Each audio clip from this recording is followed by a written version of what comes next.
Well, good evening and welcome to the Roll Out the Red Carpet for Your Employees webinar. We're so glad that you guys are all here. We have representation from Chicago, Minnesota, Philadelphia, Florida. I just want to let you know that you have all been connected to the webinar in listen-only mode, which means you are muted. So you don't have to worry about background noise. If you do want to ask a question, we have that chat mode, and there will be opportunities during this webinar where you can ask a question.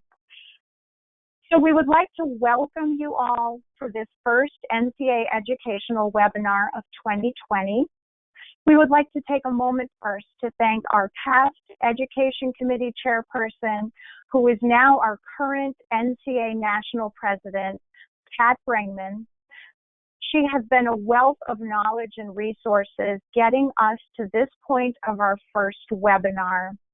The Education Committee, chaired by myself, Brenda Colenda, and Myra Boline, have been very busy planning a schedule of webinars and new NCA connections throughout the next month, leading up to our educational conference in August.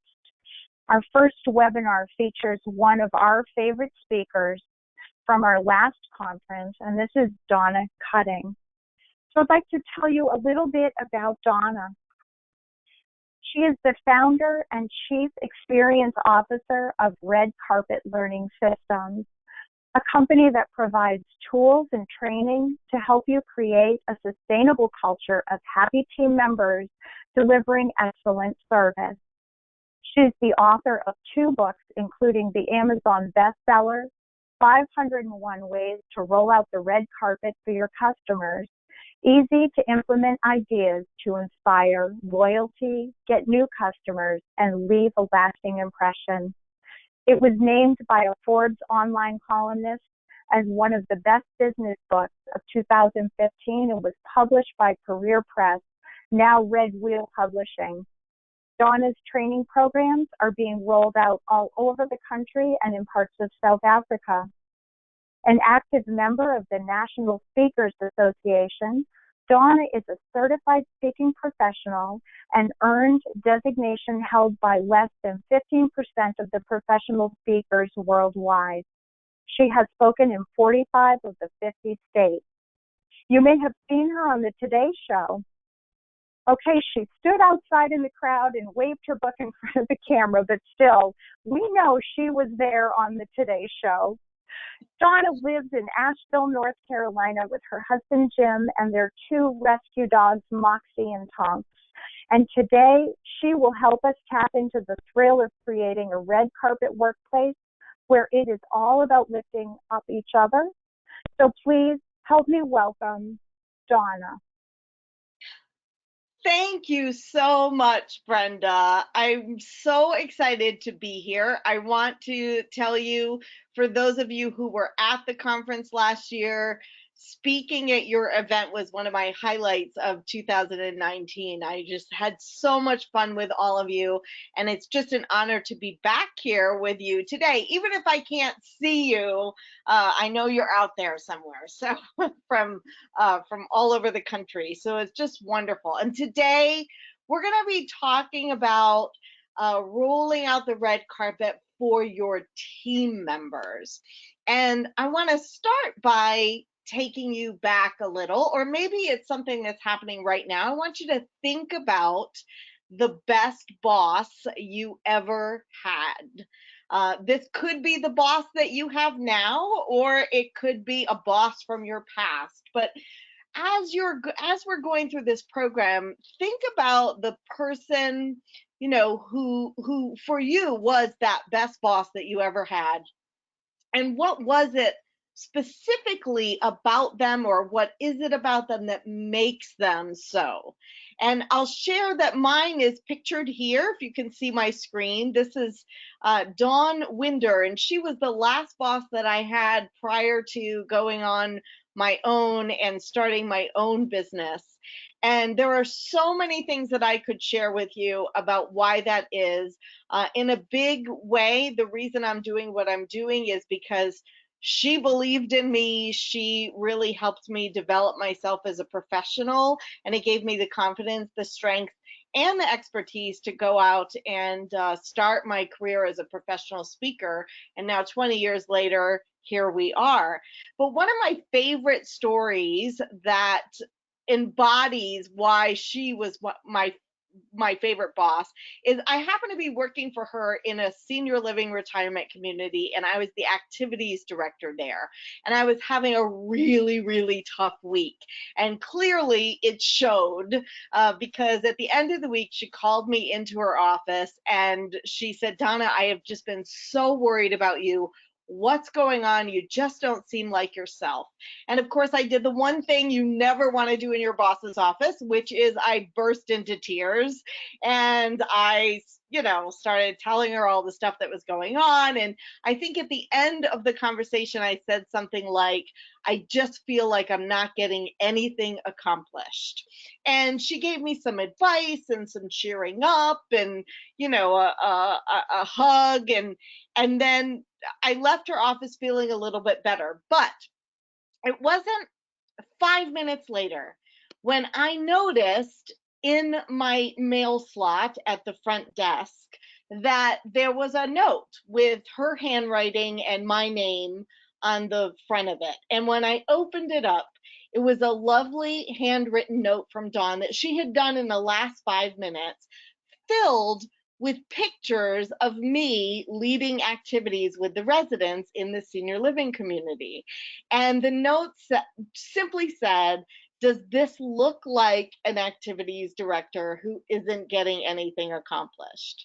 I have never forgotten that. In fact, I still have many of those photos in a treasured spot in my office. And I just will always remember how that made me feel, that even in one of the worst weeks that I felt like I was having, she still recognized my value and my contribution.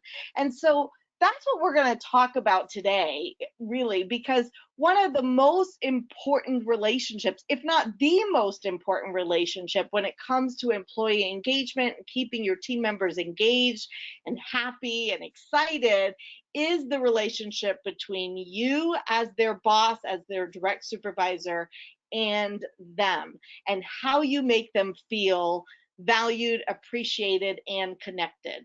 Now, I want to just share this slide. It's a little cute little guy, I guess, or guy or girl with a question mark, because I like to have a conversation, and it's kind of difficult to do that sometimes in webinars. It feels like it's a one-way conversation sometimes, but you'll notice there is a little chat box that you should be able to see. And anytime that you see this slide, it's the time where you can ask questions. In fact, if you have questions throughout the program or comments that you want to make, just put them in that chat. And then when we get to a slide that looks like this, either Brenda or Myra will read out the questions to me, and I'll do my best to answer them. And one of the things you might also think about if you don't have a question is, what is your top challenge when it comes to keeping your employees engaged? So if you have something like that, feel free to put that in the chat. Also, I want to say there might be times where I ask you a question, and that would be a great time to put something in the chat as well. Put your answers right in the chat question. So let's jump right into the content. Number one, to start, I want to just reinforce that your customer experience, your guest experience, your patient experience, your client experience, whatever that looks like for you, is only as good as your least engaged employee, because whoever it is that they are interacting with at your organization, that's the interaction that matters, right? That's the interaction that sticks. And every single person who works for you is a representative of your organization. So we want to make sure that we keep people happy, engaged, positive, doing their absolute best work. And as you may know, when you don't have engaged employees, there are a couple of things that there are a couple of factors that happen because of that. Number one is turnover. Sometimes we have really high turnover because our employees aren't plugged in, they're not engaged. And the impact of that turnover can be as high as 30% of an employee's wages or salary. And so, for instance, if you have, say, an hourly employee who's making $23,000, that means $7,000 times the number of positions to be filled. Now, if you have a small company, that may not seem like so much, but if you have a large company and you've got a lot of turnover, that can be quite a high number. But the other thing, even if you have team members who are, really fully engaged, you think 100%, they love their jobs, they're right there with you, you're not having a lot of turnover, you can still at certain times have team members who are feeling burnt out. As a matter of fact, this is a huge problem in this country right now. There is a study, and I think I forgot to write down who did the study, but I'll try and find that and send it to you. It's the O.C. Tanner Institute. It's their 2020 Global Culture Report. And they found that 79% of employees are suffering from some sort of burnout at work. That's a huge amount. And I think it was something like 40% of those 79 are suffering moderate to high burnout at work. This means, in addition to challenges to people's health, which I won't go into today, but obviously there are a lot of them, right to your workplace, that means 376% less engagement, according to the study, 87% more turnover, and 22% decreased work output. And sometimes you can have people who don't leave, but because of their burnout, because they're not feeling valued, appreciated, they're not excited about their purpose, you may find that you have employees who fit the model of one of my friend's books. I think she said it perfectly. The title of her book is "I Quit, But I Forgot to Tell You." So some of you may be thinking, oh yeah, I've got some people like that on my team, or maybe now or in the past you've worked for with some people who have quit but forgot to tell you, or forgot to tell their boss. That book, by the way, is by my friend Terry Kabachinek, if you're interested. So we're gonna go through 3 specific things on this webinar, 3 factors that you as leaders can affect so that you keep your team members engaged. And my goal, by the way, is that again, no matter whether you have a small team or a large team, that you walk away with at least 2 or 3 actionable things that maybe you hadn't thought of before, or maybe you've thought of it before, but you're just not practicing it, and that you can take back and actually put into work tomorrow on the job. But before we do that, I typically do a little exercise when I'm talking about employee engagement. If you look at the screen that's in front of you now, there are all of these different factors that affect or impact where you want to go, or where your company wants to go as an organization, right? And so if you look, they're not in order right now. If you look, it's customer behavior, leadership, employee satisfaction, revenue and growth, employee behavior, customer satisfaction, employee experience, customer experience, and brand recognition. I'm going to tell you right now what I typically do when I have a live audience is I have them sit down with a partner and they figure out what order this goes in. But I'm going to actually tell you what order it goes in. What I would like to ask you, and this is where you're going to use that chat function, is to take a moment and see if you can figure out where it all starts. So in other words, one of these factors that's on the screen is the number one starting place for having engaged employees, excellent customer service, and ultimately the results that the company wants to have. So see if you could take a guess. This would be a great time for me to start seeing one of these things on the chat function. Just see if you could take a guess and type one of those in. And I'm going to give you just a moment to do that. I'm not seeing any. So maybe it's not clear. Maybe it's hard to do on a webinar since I don't have you live and in person. So I'm going to go ahead and put this in order for you.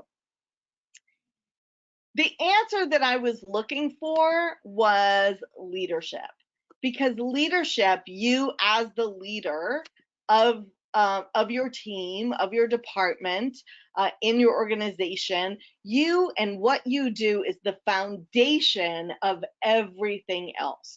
So it's interesting, sometimes people will put leadership on the top, and I always say, I think we want to put you on the bottom, because you are, again, you're the foundation. And then we're going to lay some bricks on top of that. What you do every day is what affects the employee's experience, right?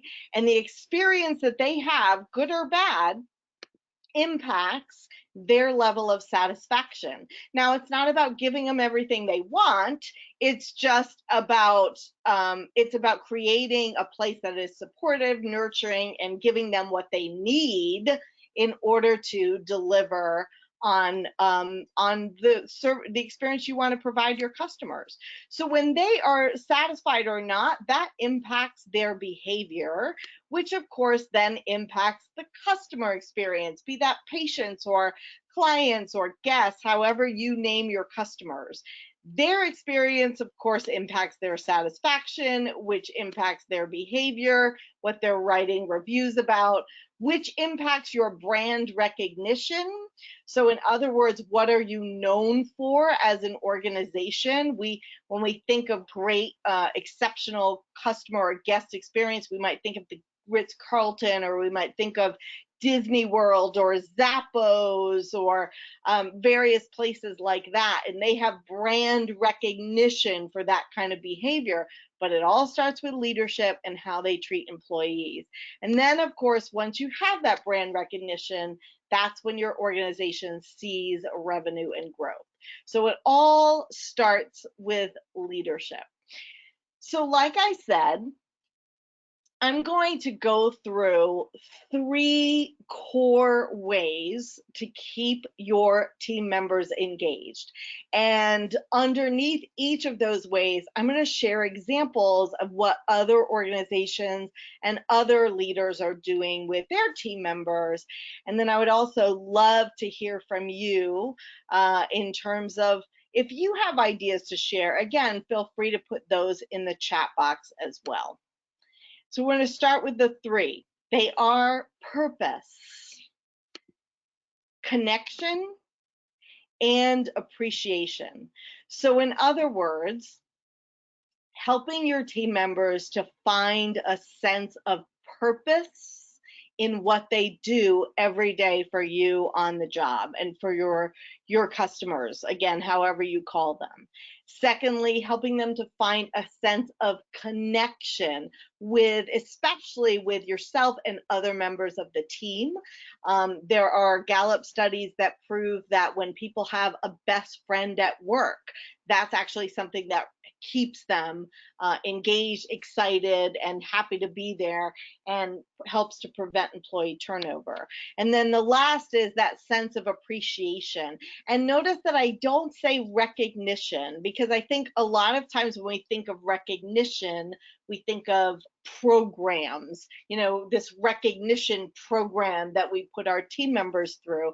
What I am talking about are those activities and those words that you can say and things that you can do to really let them know how their contribution and who they are and how they show up to work is truly valued. So we're going to start with purpose. And let me give you some examples, like I said, of other organizations who have really found ways to help their team members tap into their purpose. Oops, and there it goes. I just moved the chat box, and let me just bring this back up. There we go. Okay. So one of those organizations is Talent Plus. Talent Plus is an organization out of Lincoln, Nebraska, and they work with companies. You can see some of their clients in the back of the four people there. They work with companies to help them find the right people and put them in the right roles. So in other words, they have hiring assessments and a hiring process, and they help people to really tap into people's talents in the workplace. And one of the things that they do is that they have regularly scheduled career investment discussions. So in other words, really tapping into your team members and finding out on a regular basis, where do they want to go? Where do they see themselves in the future? How can I, as your leader, help you get there? As you may have heard me say, one of the things that made Dawn such a great boss for me is that she really saw potential in me where I didn't see it in myself. And so she and I had regular conversations about what I wanted to do, not just at that senior living community, but also where I wanted to go in the future. She helped to show me a path to get there, and she gave me projects, really exciting projects that actually led me to where I am today. So some of the ways that you can do that are to have regular one-on-one conversations with your team members. I recently read a study that said that there are many leaders who believe that one-on-ones are important. They even schedule their one-on-one discussions, but that many of those scheduled one-on-one discussions are either canceled or just forgotten, and the one-on-one program kind of goes away. But one of the best things you can do to engage your team member is to have those discussions and see, what gets them up in the morning, what are they excited by, what is one of the best projects that they've been on recently, and what is it that they're hoping to do in the future. And then also really helping, even if your company doesn't have one, helping to lay a path or a career ladder so that they know, if I want to get here in the organization, here are several things that I need to do, projects that I need to take on, classes that I need to take. How can I get from point A to point B to point C, and do it in a way that shows them that you actually care about them having the life and the success that they want to have, rather than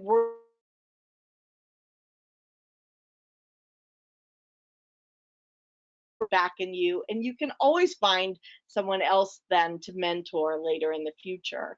And then also really looking at what projects can you give people. I think one of the things that I've had to learn as a leader is to delegate, and that I'm not the only person who can do everything, in my organization. In fact, many of my team members have strengths that I don't have and can do things better than I can. And when I give them projects that are in alignment with their strengths, it's just so exciting to see how excited they get, and how they shine, and it helps me as well. So really helping people to tap into their sense of purpose that way. Another way to help people tap into their sense of purpose is to share the stories worth celebrating. What is it that your team members do every single day that is making an impact on your customers, your guests, your patients, your organization? And one of the reasons why I think leaders don't do a lot of storytelling is that we tend to just think, oh, well, this is just what we do. Every day, this is just what we do. It's not a big deal. It's just our job.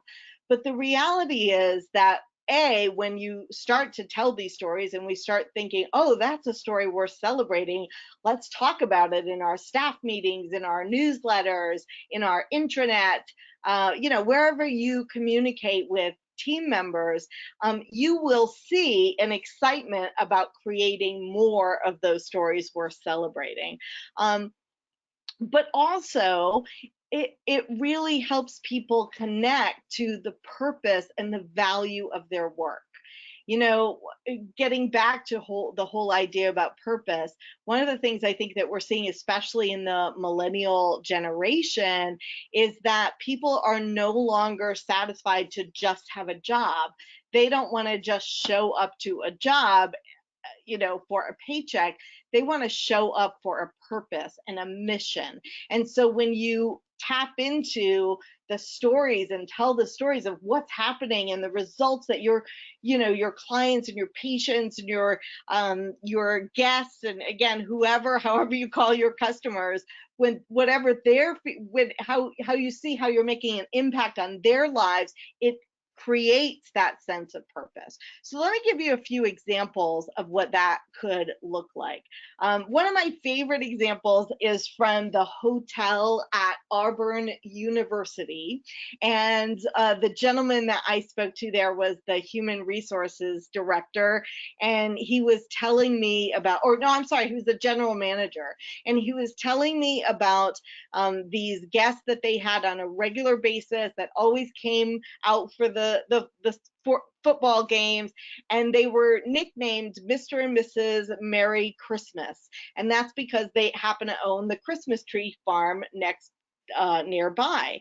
And he said one day, you know, they had kind of stopped coming because they were in their 80s and they were having failing health. And then one day he got a call to a certain room that a guest wanted to see him right away. And he said, you know, normally when you hear that, a guest wants to see you right away, you know, you're thinking, oh gosh, what's the problem? Somebody's upset.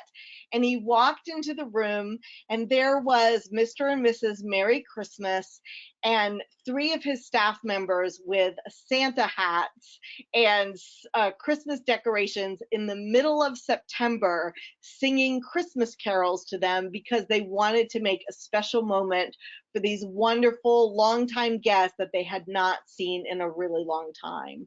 I mean, that is, to me, that is a story worth celebrating. And when you share those kinds of stories, again, it inspires other people to make those stories as well.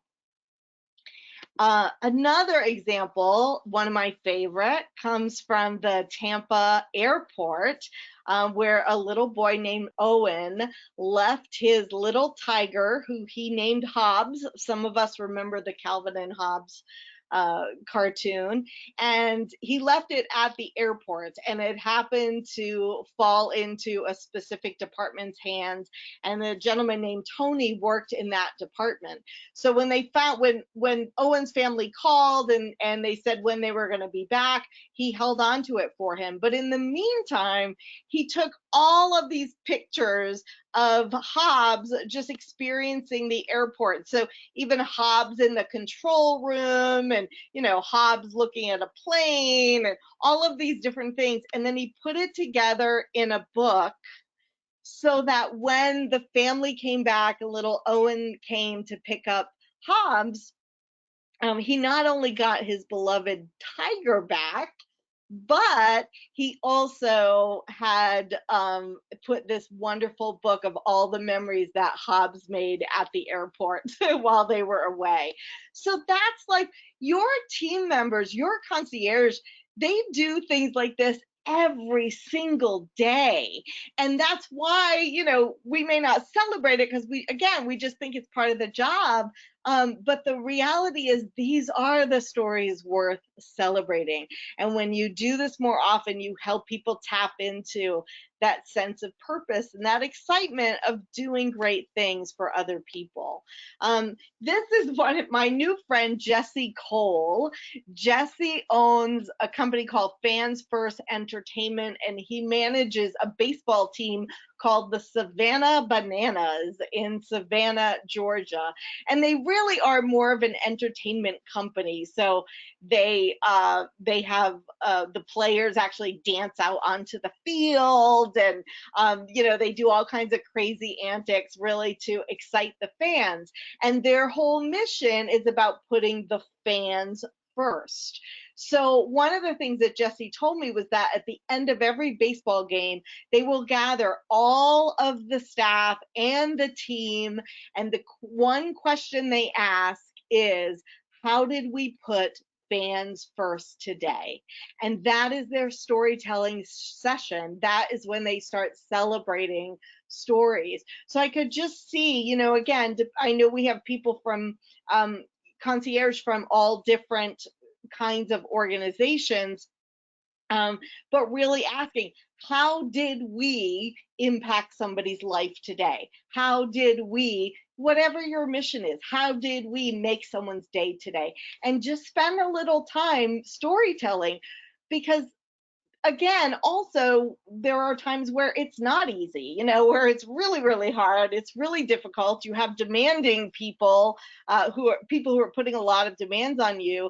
And if you can, again, just tap in with that little question, how did we impact someone's life today, and celebrate those stories we're celebrating, it helps to remind people, here's why I do what I do. This is my purpose.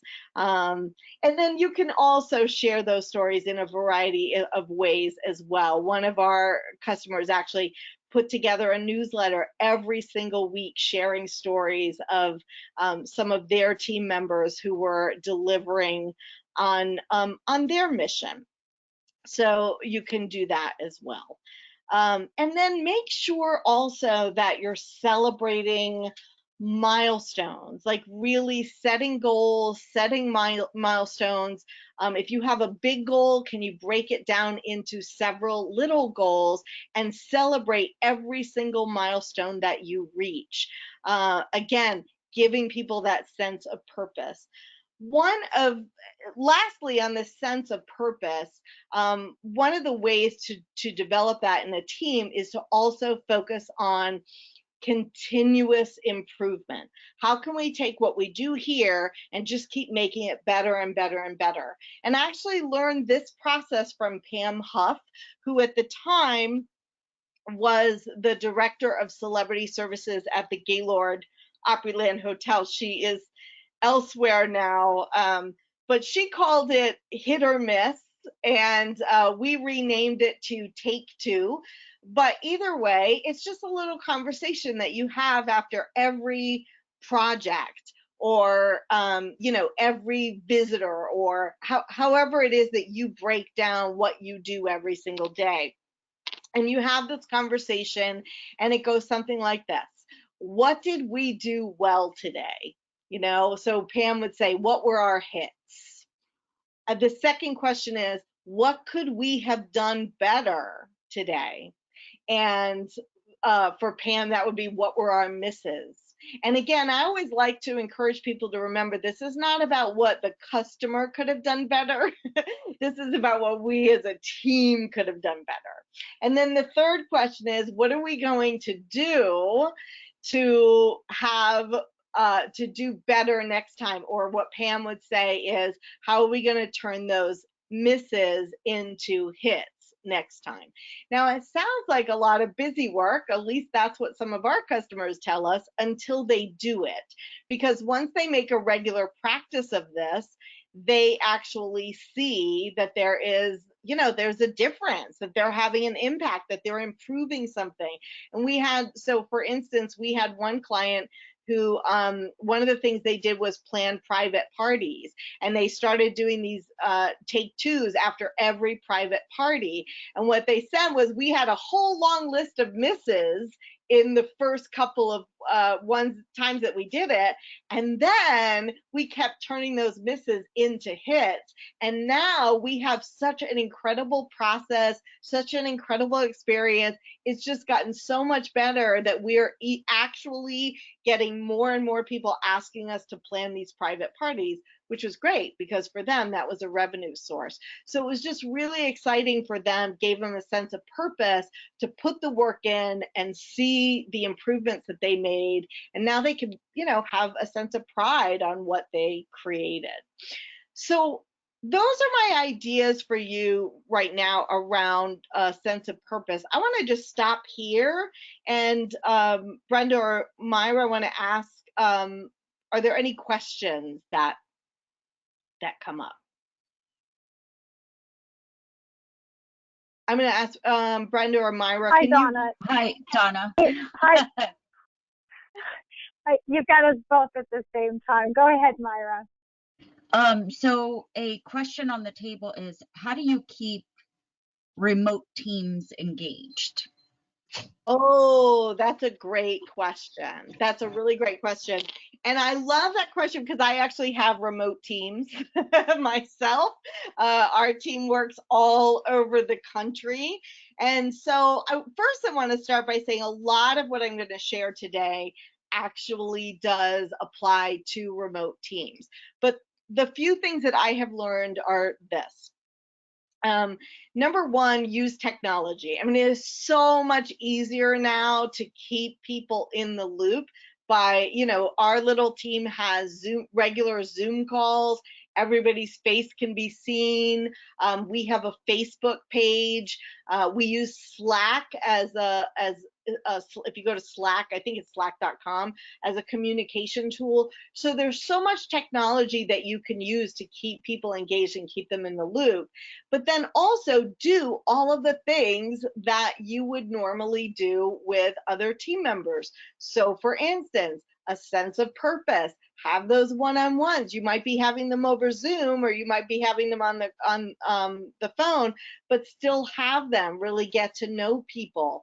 You can still do those take twos. You can still celebrate stories.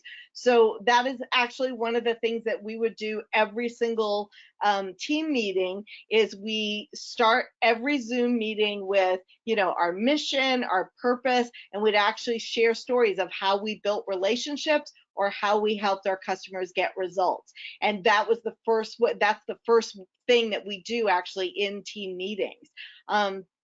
You want to continue to make sure that you're showing appreciation. And so that means you need to be tapped into what they're doing all the time.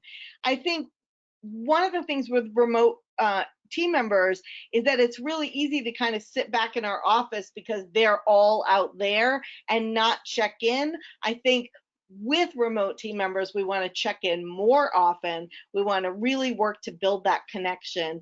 And then if you can get them together in the same room at least once or twice a year, that's also really helpful to build that connection. But I think as we go on that you're going to find that a lot of what we talk about here actually applies to remote employees as well. Thank you. That's a great question. Is there another one?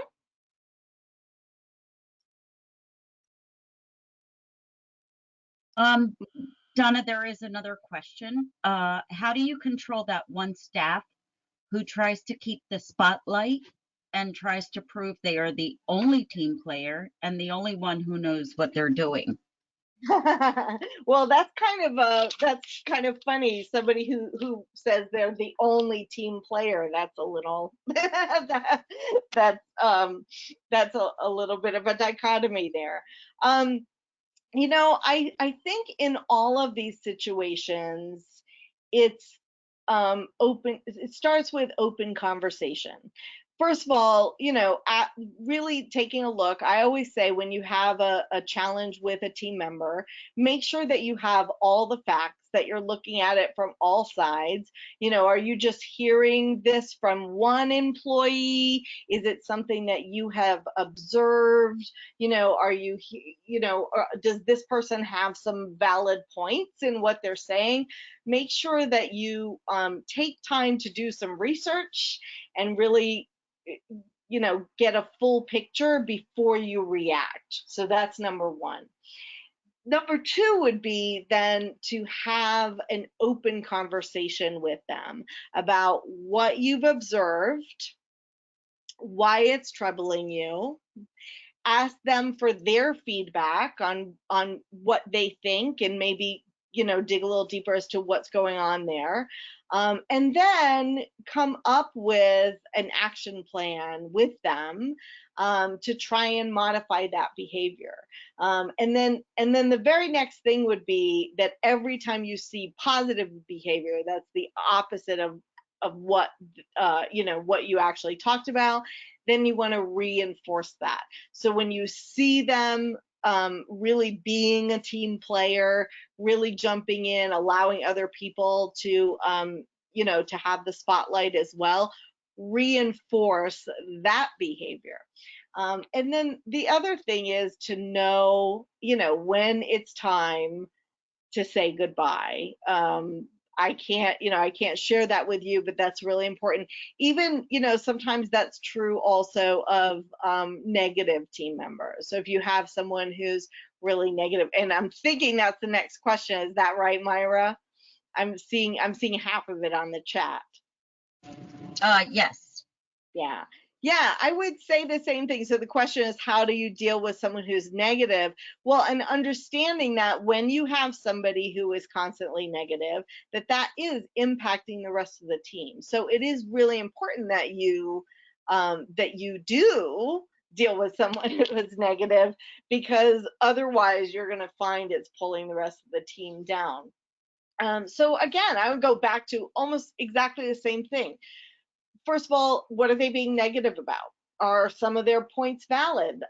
Sometimes we have people that we think of as negative, but really they just happen to have a different personality, where they're the devil's advocate, where they will poke holes in things. And sometimes that's a strength.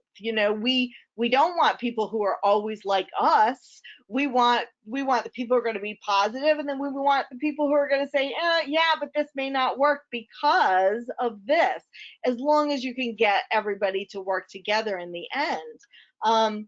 But then if you really, again, do your research and then have an open conversation with them, let them know what you've observed. Sometimes it's helpful to make them part of the solution. So in other words, something negative comes up and you could say, that's a really good point, Sally. So tell me, what do you think? Here's the goal that we have. What do you think the solution is? And help bring them into that solution-oriented conversation.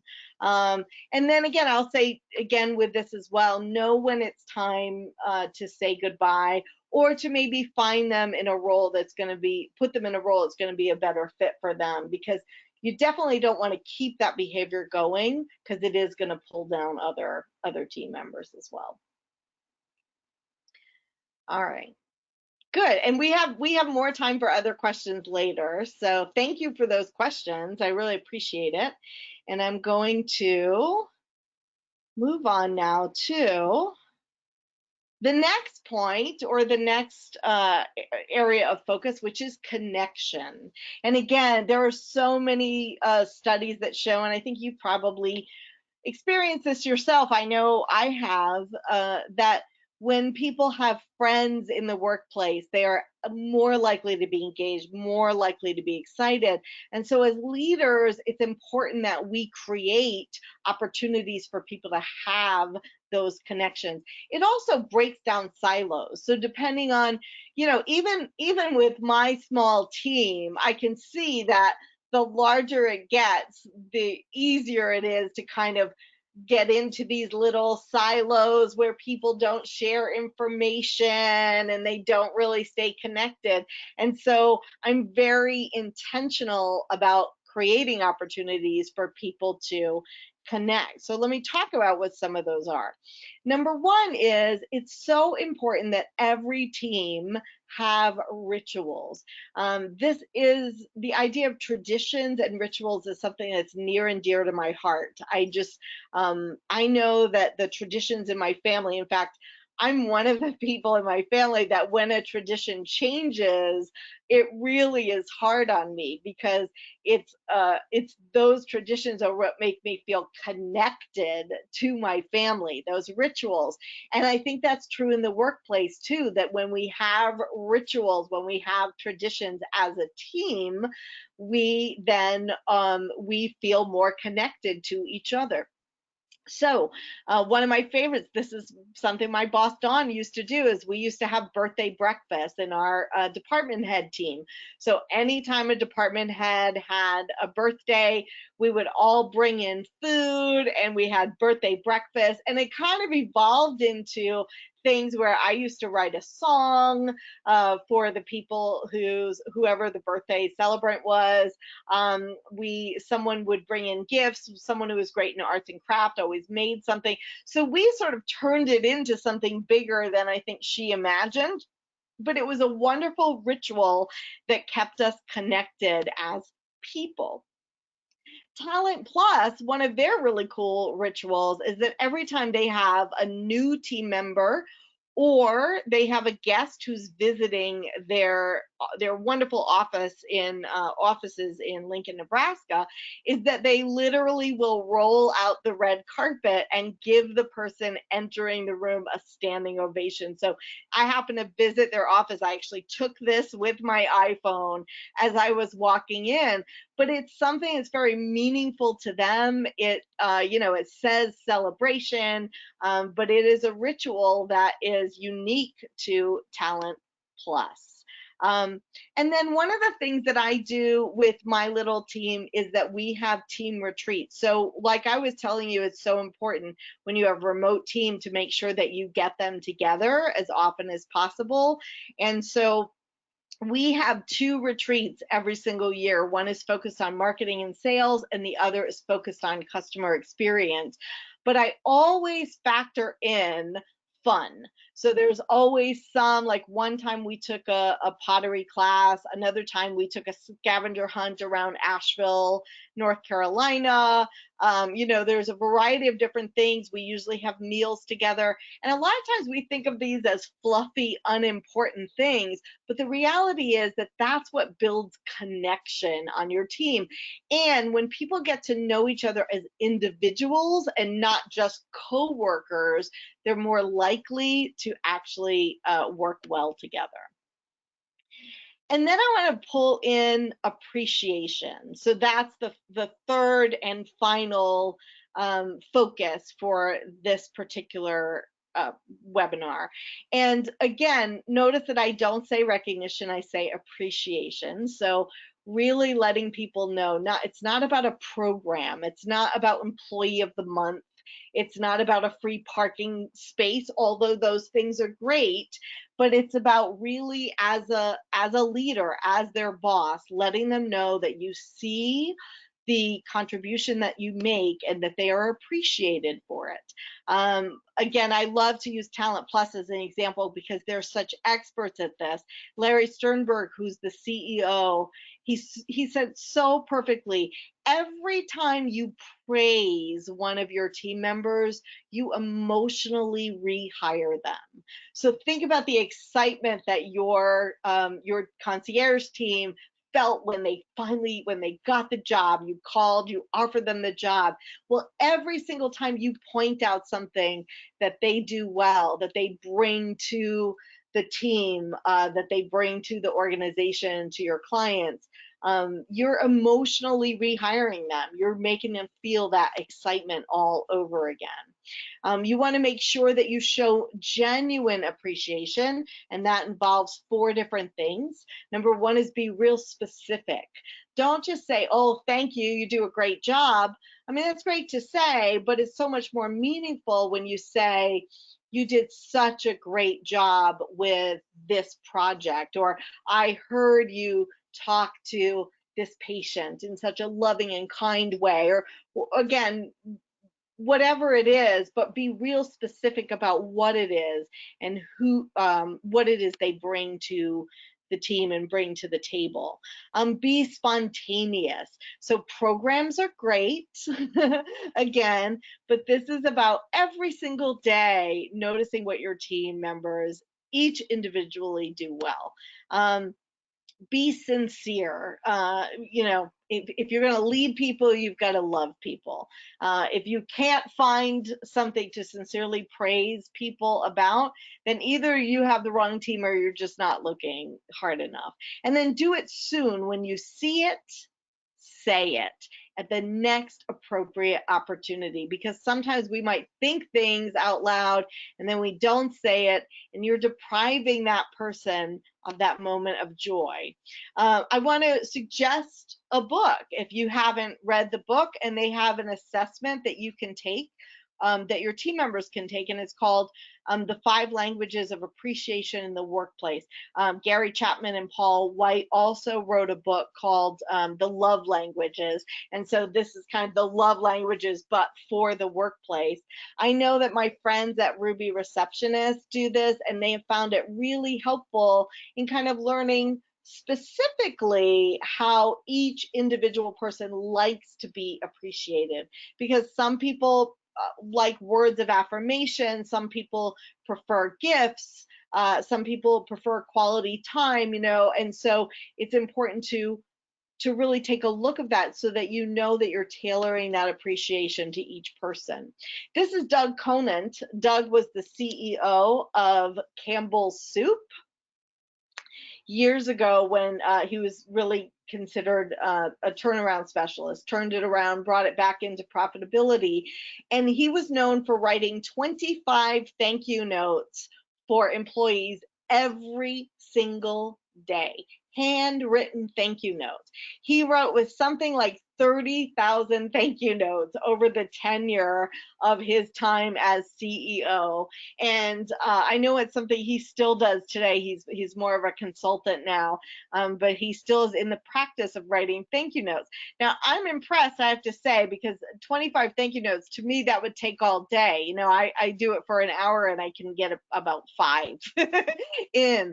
But the idea is to just make a practice of doing it. So one of the things that my team members do is that we have what we call a Love 'em Up program. So every Thursday, and we call it Thank You Thursday, everyone on my team is empowered and encouraged to just think of a customer or a coworker or someone that they want to love up that day, and they all have notes to be able to do that. So they've got notes, they've got stamps, envelopes.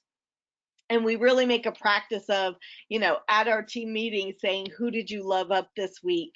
Or we'll put it in Slack, our communication tool, and people will show pictures of their cards. But this is something you could do with team members. So if you just, again, sometimes we forget to do this kind of thing, but if you just said every Thursday is Thank You Thursday, and I'm going to love up one of my team members, or I'm going to do a handwritten note for one of my team members, that makes it easier to remember. At Talent Plus, one of the things that they give new team members is they give them what they call a talent card, and every new team member gets a beautiful card, and it says 3 things. It says, we like you because, and they, whoever hired them actually will write what it is about them that they like. Your talents are, and this is really specific to Talent Plus because everyone goes through an assessment, and so they'll actually write, here are your talents from your assessment, and then here's what we expect of you.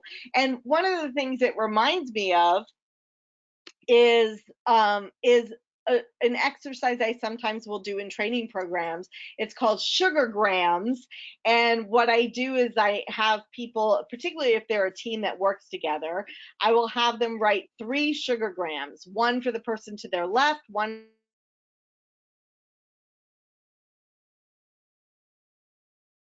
as you are, you have, you can. And so the goal is to have them fill this out.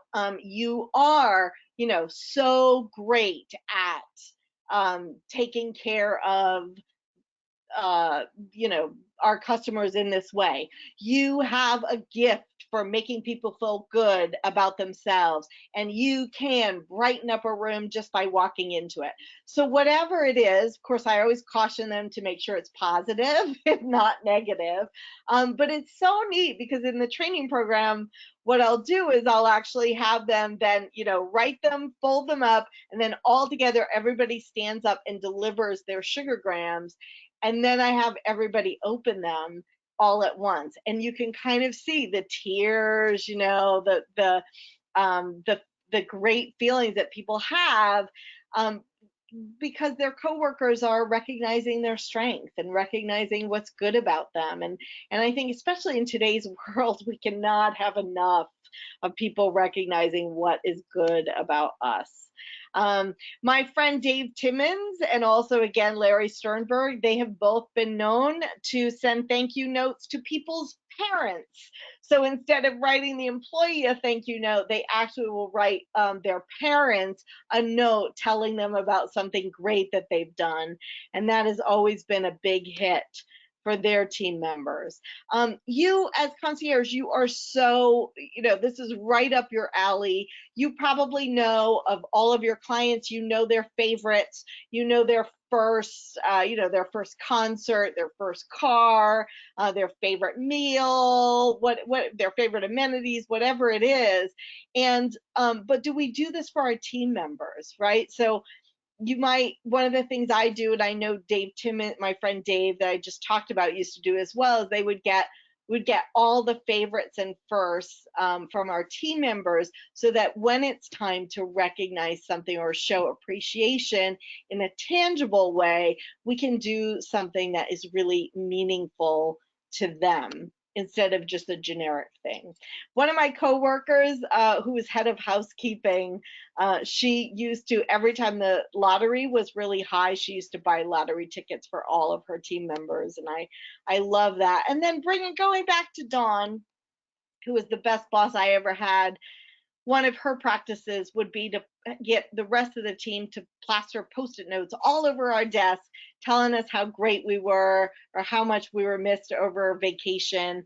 And that always felt good to come back to a desk full of Post-it notes. So I know we have, let's see, I think we have 4 minutes left. Are there any other questions before I go into the last story? No other questions, Donna. Okay, good. Well, and feel free to email me at donna@redcarpetlearning.com if you do have any questions. I want to encourage you also, if you go to our website, redcarpetlearning.com, there is the ability to download a special report, or it's a challenge. It's called the 21 Days of Thank You. That's actually going to change soon. So if you want this, it basically gives you 21 it's a challenge to do 21 things to show appreciation to your employees in the 21 consecutive or close to consecutive days. And so if you want to download that report for free, you will get on our email list, but you can always unsubscribe to that if you don't want to be on it. And then here is where you can find me, again, redcarpetlearning.com. Twitter, we have a great YouTube channel. And then Instagram is Red Carpet Donna. Facebook, look for redcarpetlearningsystems.com. Love to stay connected to you. And I know some of you may have heard about my dad in the last session, but I still like to close with this because I think it's so appropriate to what we're talking about. My wonderful dad, who passed away in 2012, and one of the just neatest things in a very tragic, sad situation was all of the people that we got to meet from his workplace. Young people who told us story after story about how he impacted them. And, this young woman who wanted to be a floral arranger, but she was too nervous to take the class. And my father encouraged her and helped her to sign up for the class. And within 2 weeks, she was selling more flowers than anyone ever had. And within 3 months, they made her the manager of the floral department at the public supermarket where they worked. And this other woman who said, I just really didn't think I did a good job, and I confided that to your father. And every single day he would come in and point at me and go, you're so good at this. You're so good at this. She said, I finally decided to be good at it. And then she was actually the assistant manager of the entire store when she told us that story. And we heard story after story just like that. And it just made me realize, again, sometimes we just complicate things so much. We think in terms of programs and processes, but really it goes back to what can we do to take that person in front of us and make them feel good about themselves, give them a purpose or remind them of their purpose, help them to stay connected to the people in the organization, and show them that you notice every day the difference that they make for your clients, your guests, your patients, your customers. So that is where I will end, and I will turn it back over to Myra and Brenda. Thank you, Donna. This was just absolutely a wonderful presentation, and I'm glad that so many people were able to actually join in this evening as well. And thank everyone who did join in for taking that hour out of your evening routine. I would also like to take a moment to remind all of the NCA members who are on right now that in February we have a new opportunity for our members, and it's going to be called the NCA Connection. At this, it's going to be a blog of sorts where we have a discussion topic, and you'll be phoning in, and you'll have the opportunity to discuss that topic. So February will be our first one, and so please watch your emails for information and an invite for this new opportunity. I'd also like to thank the Education Committee, as well as, again, Pat and Myra, who have been absolutely wonderful in helping to expand our education for all of the NCA members. On our Ed Committee right now is Maggie Walker, Matthew Shine, Dion Bright, Anthony Gates, Rao Shakur, Lisa Earl-Sperry, and Amanda Mark. Again, thank you, everyone, and I hope you all have a wonderful evening and a safe ride home if you're driving, or if you're already at home, enjoy. Thank you.